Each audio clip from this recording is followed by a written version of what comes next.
fighter. Are you ready? Are you ready? Let's do this. Hi, family. I want to welcome everybody back to week number 4 here in September. I want to welcome everybody again to the YouTube channel, The Gold Corner. Again, I just want to thank everybody for all the love and support.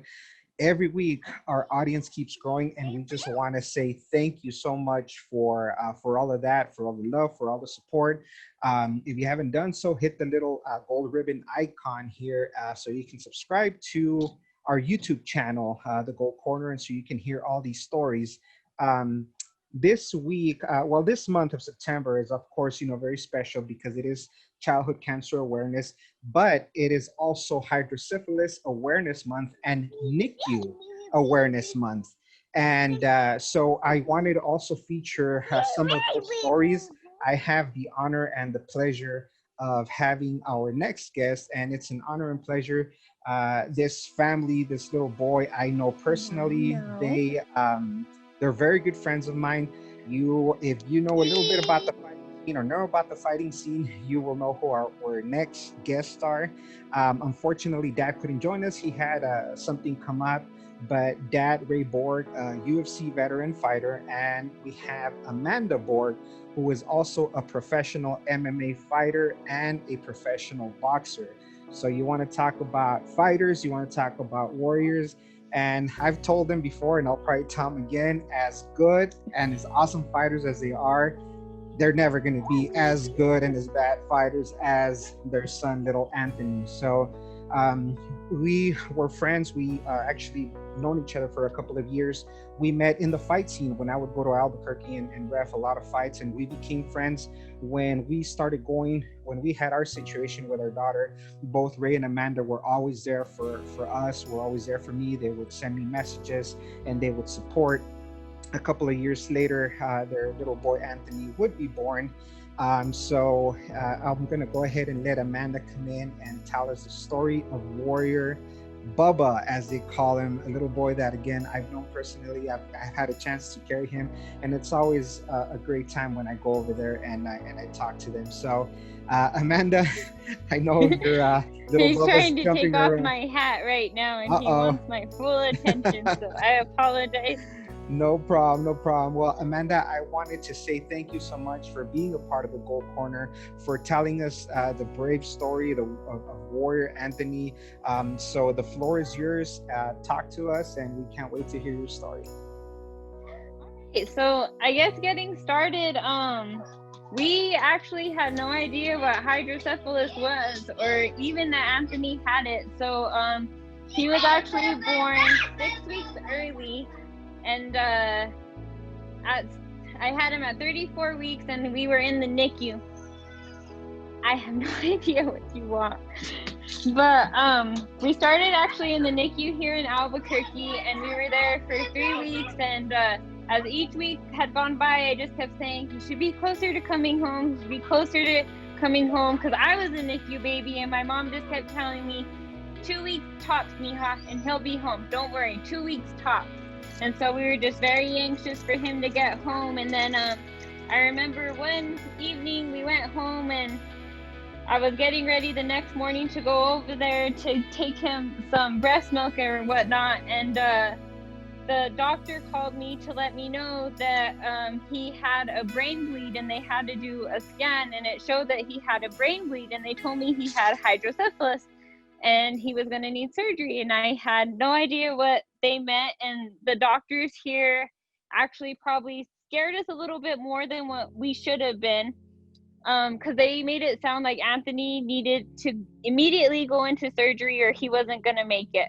So we packed our bags immediately. We drove to the hospital, and they're like, "Okay, well, we're going to airlift him over there tomorrow." And so my husband and myself, we drove out together, and we met Anthony over there.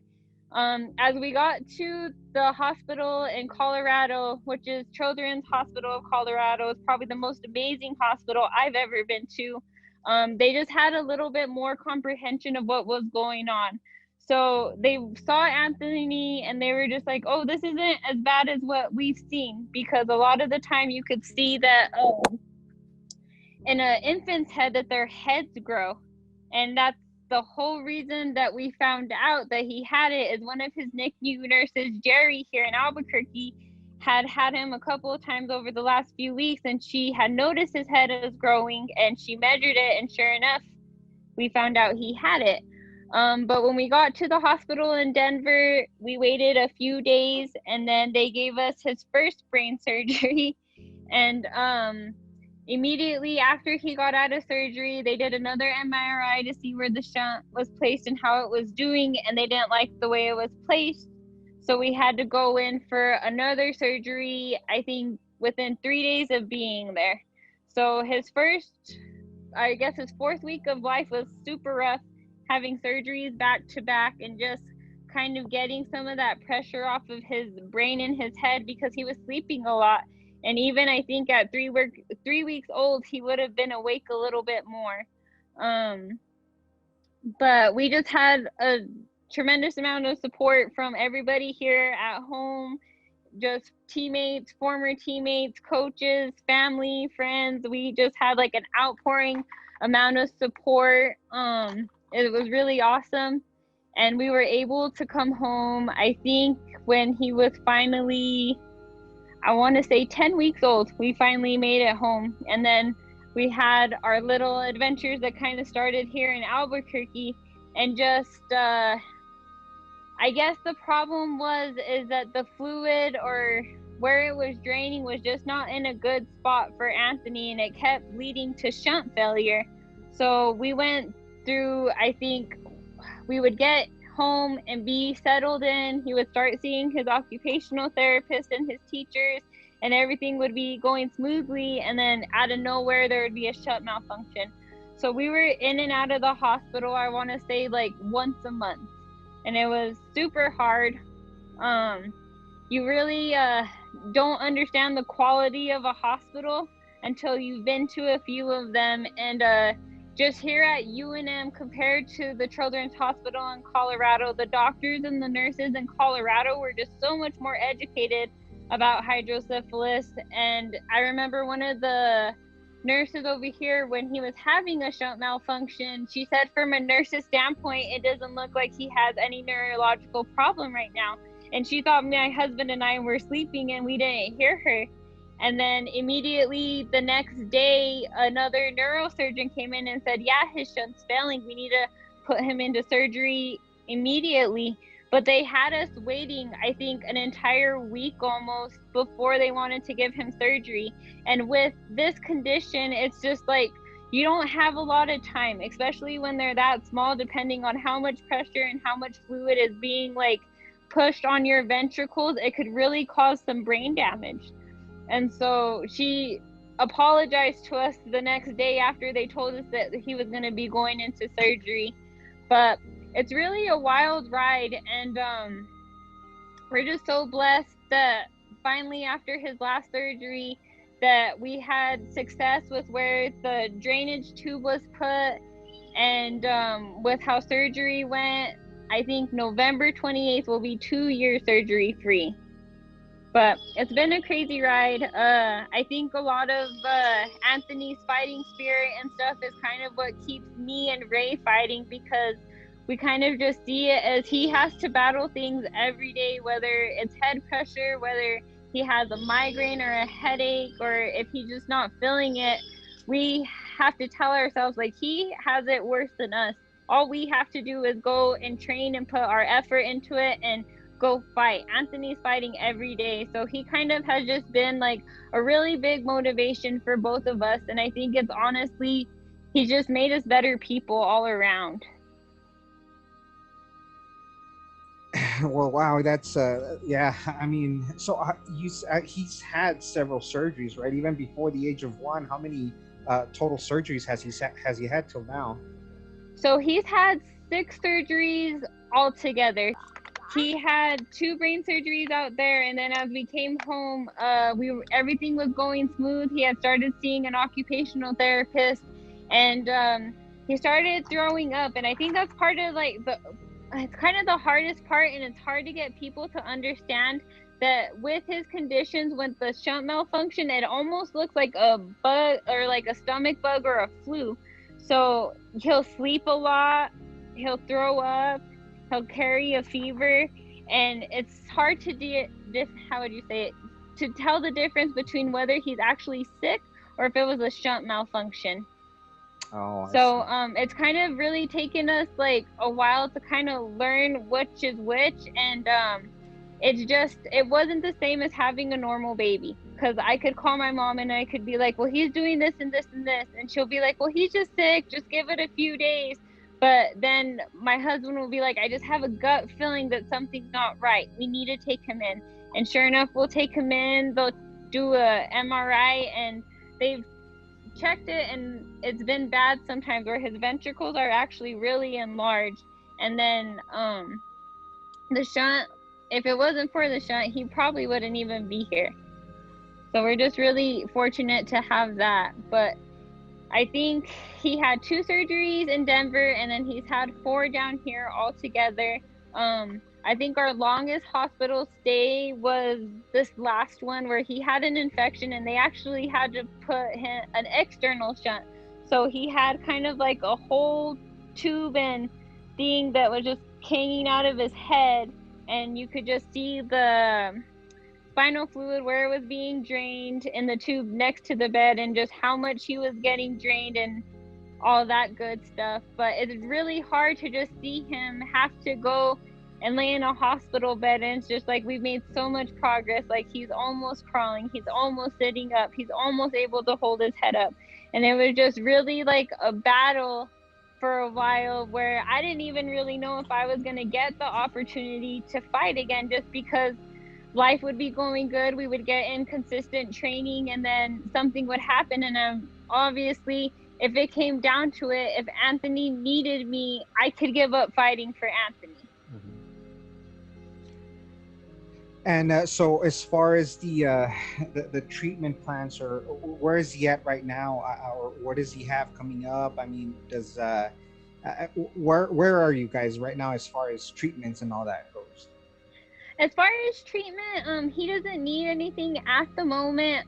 We did find out that his whole reason that he needs a shunt is that there's a blockage for where the spinal fluid runs through freely. He has a blockage in his. So we did talk with the neurosurgeon this last time, and saying that if he does in the future need another surgery, he's a good candidate for an endoscopic surgery, where they'll go in and they'll cataract, or I don't know the proper term for it, but they'll burn a hole through so the spinal fluid could run through, so he wouldn't need a shunt. But the only problem with all of these surgeries is there's only a 50% chance of it working. So after each surgery, it's kind of like we were on a little bit of edge for a while to see whether the shunt was going to work, how his body was going to respond to it. But typically, if you can get past like a 6 to 8 week mark with the new shunt, there's less likely that it's going to fail. There's less likely that an infection's going to bug it. But as far as treatment, we're kind of just working on getting him caught up with like his comprehension and his speech, and just to get him like more of a toddler level. But that's probably the only treatments and stuff that we're working on. He sees and meets with the neurosurgeons yearly, and they check the MRI just to make sure the shunt is doing its job and it's working properly. But he's doing really good right now. I'm just amazed at how far he's really come, and it's just really cool to see. Yeah, and we saw him jumping around right now and trying to snatch off your hat, so we see that he's doing good. I haven't seen him in probably about a year now. He's gotten so big. He's 2 years old now, right? He's 2.5, somewhere around just there? about 2.5. Okay. Oh, wow. Well, I mean, it's amazing to see, and you know, the resilience of these kids and what they've gone through. And again, I mean, he's obviously, all these children, they're fighters. They're born with that mentality, and when they're in the hospital, they have no choice but to fight. You know, they only know to fight. They're not worried about anything else. They want to be children, and they fight, you know, to be given a chance at life. So I know that it's put a speed bump in both of your careers as far as fighters, you know, when he's had to go through certain things. But I am glad to know that you're going to be stepping in the cage here, right? In a couple of weeks now. Yeah, here on October 9th, I'll be making my atom weight debut finally. Okay. Wow. Atom weight 105 pounds. Yes, sir. Awesome. How's the weight cut coming?